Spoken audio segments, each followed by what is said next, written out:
Right now, the day's biggest news stories from a Vegas perspective. This is the Vegas Take with Sharp and Shapiro.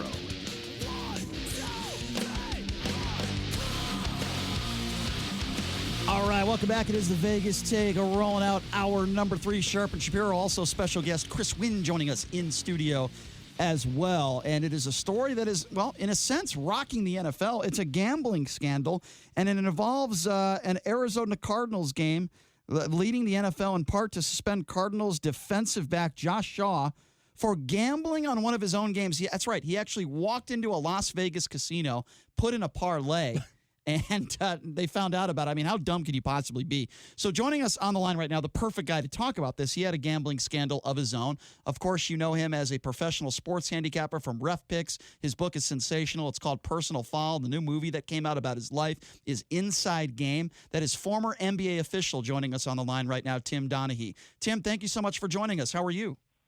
I'm terrific, guys. Thanks for having me again. Yeah, appreciate Absolutely. it. So, Tim, when you first heard this story, and the details are, is this just stupidity? This guy just walks into Caesar's Palace. He's an NFL player. He decides to bet on one of his games in a parlay. And by the way, sources tell us that he lost the parlay. So I guess if he had inside information, it didn't really work. What do you make of this, Tim? Definitely was something that if he was going to do it, he should have had a buddy go in and do it, kind of along the lines of what I did. But for me to judge anybody in regard to being stupid, I think is kind of comical because I certainly did some dumb things myself. But I think it's funny how the NFL is trying to cover it up, putting out a statement saying that he had no inside information or he didn't place the bet based on something that he knew, going on behind the scenes, which I think is comical because anybody that's placing bets and is in that position where you're in the locker room and you know if somebody's healthy or not healthy, if the players are quitting on the coach or not, he has inside information. And that's probably why he placed the bet and why he placed other bets that he never got caught placing, when he was doing his gambling. You know, the crazy thing about this is that when he opened his account with Caesars, he actually listed his profession as professional football player.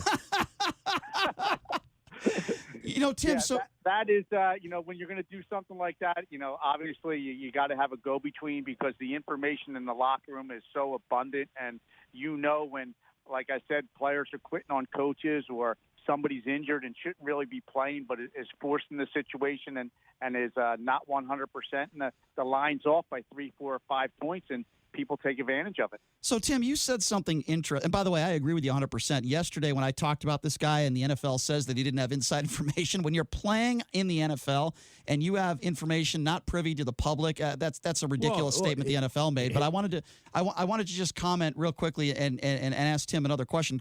Tim, you said something very interesting there. So you believe that this isn't one bet that he made, right? You're saying that this was a number of bets because the NFL is claiming this was one single parlay that he lost. Do you think the NFL is lying here? And you're saying that he probably made more bets. Oh, absolutely. I mean, if you're in Vegas and you're placing bets, you're going to tell me that he never placed a bet with a local bookie wherever he was at his whole time as a professional football player. I find that hard to believe that, the first time he placed a bet was in a Vegas casino. I just think that that's ridiculous. And it's also ridiculous to say that he didn't have access to information.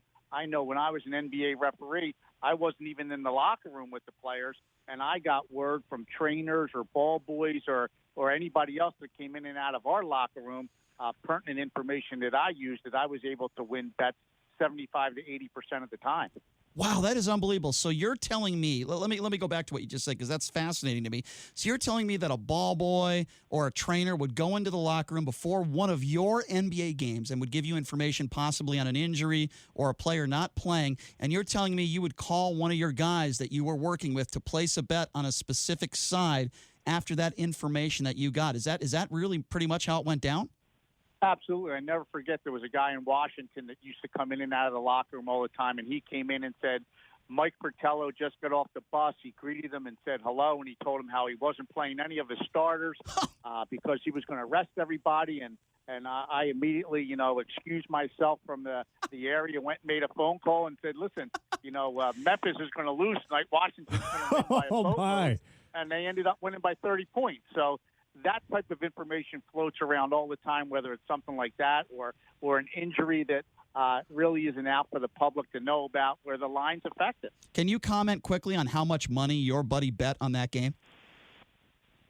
Absolutely.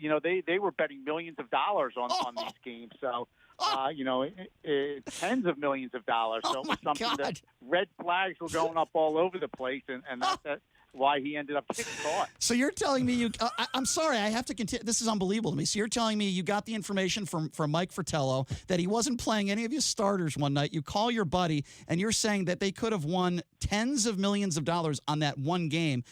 That's incredible, Tim. Well, and not only that, I originally told them to bet Memphis, so he had to change the bet with about 30 minutes to go before the game started. So it was a situation where that information was gold at that time. It's like knowing the winning lottery. What was the score? They won by 30. I'll never forget. It was one of the stories that I write about in my book, and it's portrayed in the movie. So it's something where when you have that information, and it happened a lot in the NBA, it was like having the winning lottery ticket before the drawing. So considering the amount wagered, where tens of millions of dollars is a lot of money, and this happened on a consistent basis, is it possible that you were responsible for almost $250 million in winnings for players? Oh, no doubt about it. I mean, these people that were involved with organized crime, the FBI agents told me if it wasn't for the millions of dollars that were going into the coffers of those people, they would not have gotten involved in a gambling case like this. But it was a situation where it was, making a major, major difference in organized crime and what they were doing. So they got involved. Tim, getting back to the Josh Shaw situation in the NFL, I think it's a clear indication that Josh probably has a serious problem with respect to gambling, given the point that you made as far as him probably making bets illegally with bookies in parts of the country where sports betting obviously is not legal, and the fact that Josh Shaw is someone who takes it to a point where he not only doesn't send one of his buddies or is not in a position to send one of his friends in the casino, it's to a point where he actually has to go himself into a sports book and place a bet. I think that's a pretty clear indication that Josh Shaw may have some issues with respect to gambling. Yeah, no doubt about it. If he's doing that, he's definitely have some problems. And I'm going to go out on a limb and just tell you that I would almost guarantee you that he'll never see the locker room in an NFL stadium again. I think that they're going to blackball him. Oh, that makes sense. Yeah.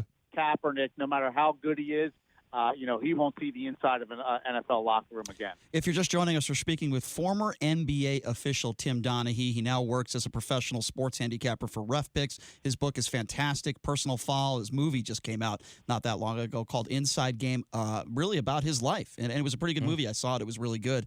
All right, Tim, so let me ask you this, and this is a hypothetical here, but how many Josh Shaws do you think are out there that we don't know about? How many NFL players or NBA players or just professional athletes in general, even if they're not making the bets themselves, how many out there do you think are giving information to their spouses, their cousins, their brothers, their sisters, and then family members are placing bets? How much of this do you think is actually going on in professional sports today? More than you could imagine. I'm going to explain to you like this. David Stern came out and said during my scandal that legal gambling will cost you your job and illegal gambling will cost you your freedom. Then they did an investigation and found out 54 out of 58 NBA referees were gambling when he thought I was the only one. Wow. And then he couldn't fire everybody, so he changed the rules in regard to that. But there's a lot of this stuff that goes around. I was at parties all the time where people were coming to me, asking me for information, whether it was in a joking way or not. But, you get a couple beers in you and you start to talk, and there's a lot of stuff that happens where referees don't like certain players or they're buddies with certain players, and that spills out onto the court. So a lot of this information, whether it's injuries or relationships, affects the outcome of the game on the floor.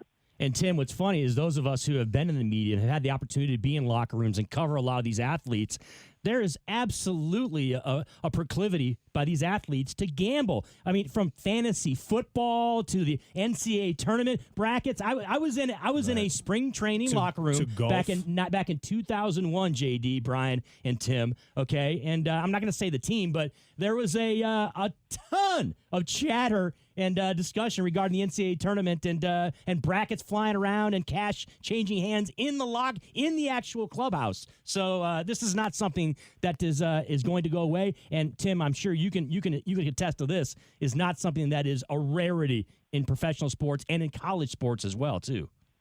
Absolutely, and I remember when there were warm-ups going on in Washington when Michael Jordan was playing for the Wizards, and he was betting $10,000 on three-point shots with some of the younger guys during warm-ups.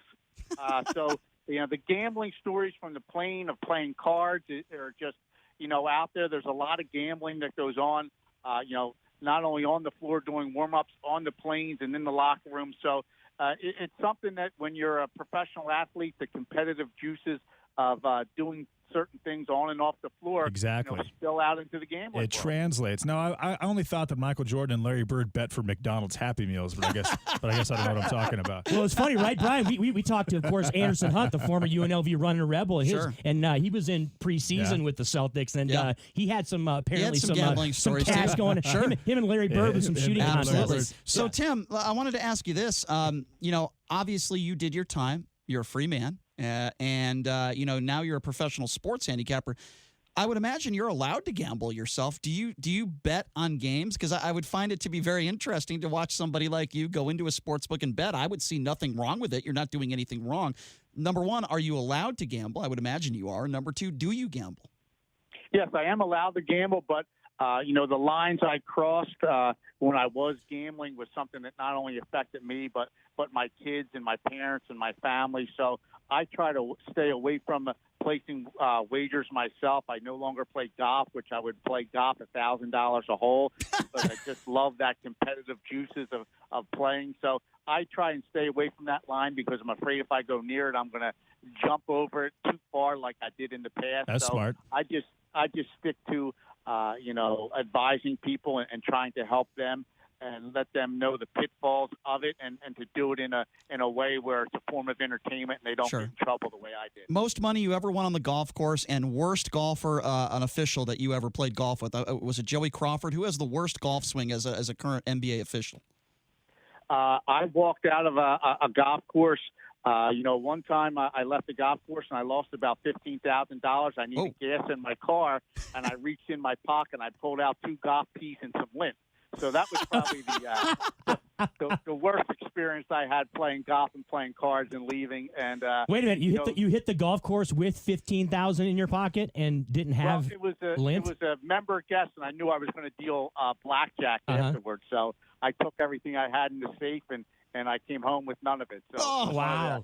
One of the toughest experiences I ever went through, and it was I look back today and it was kind of funny. Worst golf swing as an NBA referee, somebody that you maybe played golf with. You will not let that go. I have to say Mike Callahan, Duke Callahan. He was a guy that we used to play all the time with, and he just had a god-awful golf swing. I don't know if he got any better. I can only hope so. I think that, and you mentioned that you don't think that Josh Shaw will see a locker room ever again, and I kind of agree with that. They mentioned how he's suspended for the rest of 2019 and all of 2020. The NFL they had to drop the hammer down here. They had to set precedent. My question to you is, what if this happens again? At what point does it trickle down and they start looking into all the illegal or all the underground bookies, all the local? I mean, especially now that gambling's legalized in 19 states. I mean, there's probably $300 billion a year bet on the NFL. This is a massive market along with all the TV deals, et cetera. So, I mean, it's a huge business. At what point do they start really digging in and getting the books involved?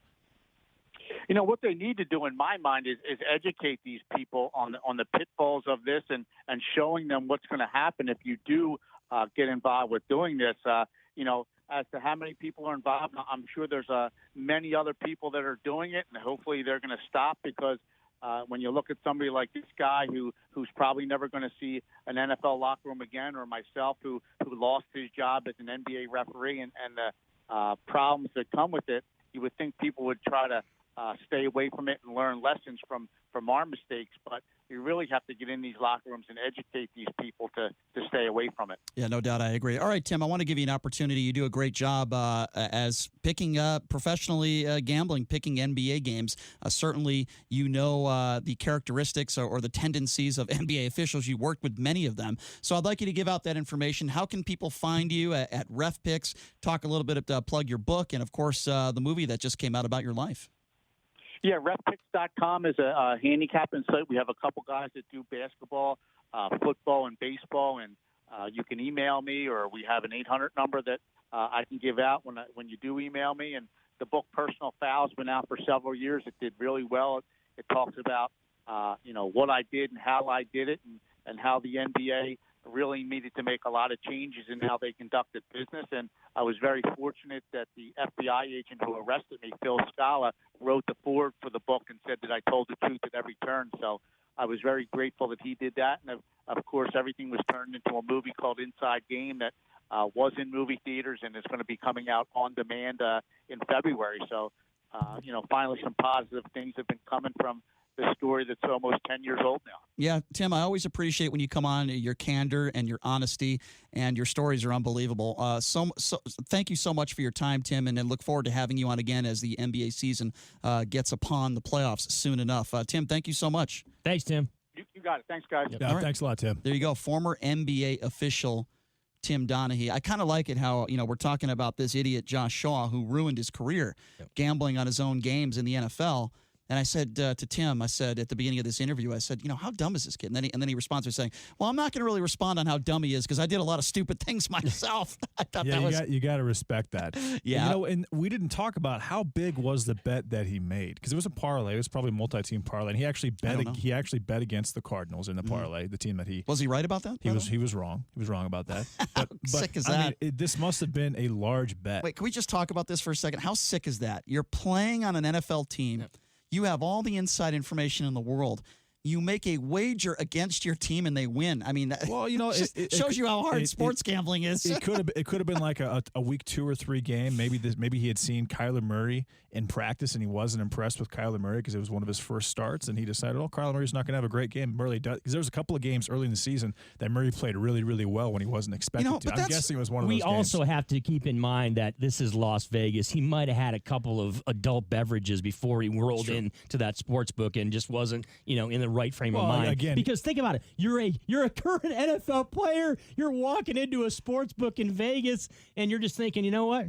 This is not going to be a big deal. But no one's going to find out. Come on now. He listed his profession as pro football player. That's ridiculous. That is what crazy are you to me. thinking? That reminds me. How do you do that? Yeah. With all due respect, Chris, this reminds me a little bit about your gambling life. You're the type of guy that you would be on some sort of professional team, either as an athlete or a trainer or a coach or whatever, and you would make a large bet against or for your team, and you're probably the guy that would also lose that bet. And my rationale at the end of the day would be, hey, I'm thinking with my head and not my heart, okay? And that would exactly be my rationale for that. That's been your rationale for every single Lions bet you've ever made. 100%. Well, no doubt about it.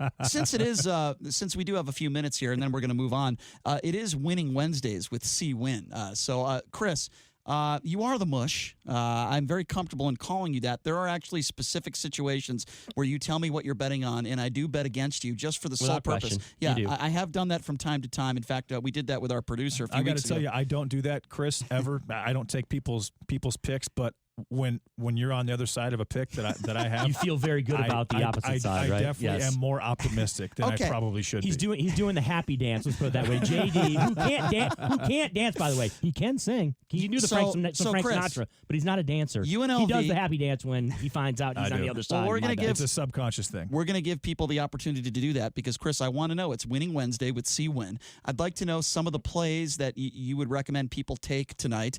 A reminder, UNLV basketball is in action tonight. They are on the road. They are the first game in Mountain West Conference play. They're on the road against Fresno State. Last I checked, the line was only 4.5. So Fresno not getting a lot of respect. They must not be very good. Chris, who would you take in this game? I would absolutely lean towards the Bulldogs in this tilt, giving it up in Fresno, up in the San Joaquin Valley. So there are people all over the Vegas Valley right now that are just going to go hammer away at the book on the other side. You can see Here's the thing. I don't know how good Fresno State is. I'm going to be honest. But the fact that they're only favored 4.5 against a bad UNLV team that is 3-6 seems like a trap, right? It seems like a trap. Well, I'll tell you this: Fresno State's actually 2-4. So they're not very good either. But who'd they beat though, JD? That's a question. Actually, or maybe they're 2. They're worse than UNLV. They're worse than you. So would you lean towards UNLV? I capped this game a little bit. Fresno State doesn't. UNLV turns the ball over like mad. They don't play well offensively. Fresno State typically plays good defense. They probably have a better coach than T.J. Otzelberger at this point. This is a pass for me. but I would look more so at Fresno State than UNLV. I'd probably look at Fresno State money line, but again, it may be something I would consider in like a 3 or 4 team parlay. My only concern is that Fresno State, who have they beaten? That's my big question right now. Was it like the likes of Cerritos College and places like that? Did I they don't lose? know. I don't think they lost to Texas State though. So quickly before we go to break, and coming up next, we're going to be talking about Donald Trump and his antics on his golf courses. We'll explain what that means coming up next. But I do want to mention this real quickly. I've criticized a few articles in the Review Journal and the Las Vegas Sun over the course of the last week or so in regards to the firing of UNLV head coach Tony Sanchez. Ed Graney from the Review Journal made a statement saying that Tony Sanchez did everything here but win. Absolute buffoonery, ridiculous statement.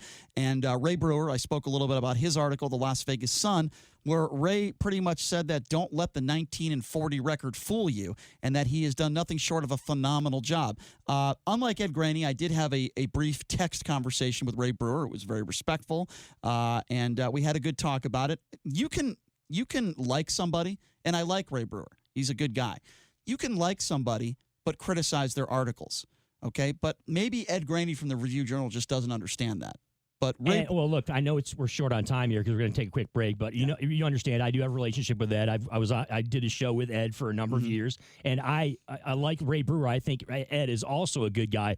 We can also disagree though, as far as aspects of sports here in Las Vegas, and there are a lot of times where I disagree with what Ed puts out there. As far as his articles and stuff. There are some people in this town that believe that you cannot criticize them. There are people in the media that think they are on high heaven and that they know everything about hockey, even though they've never covered the NHL before the Vegas Golden Knights, and they kiss the ass of UNLV. But anyway, we got to take a break. But I wanted to say that about Ray Brewer. We had a nice conversation yesterday. Coming up next, do you think it's okay for Donald Trump to tear up his golf course? I'll explain what that means, and we'll take your calls. Coming up next, you're listening to The Vegas Take.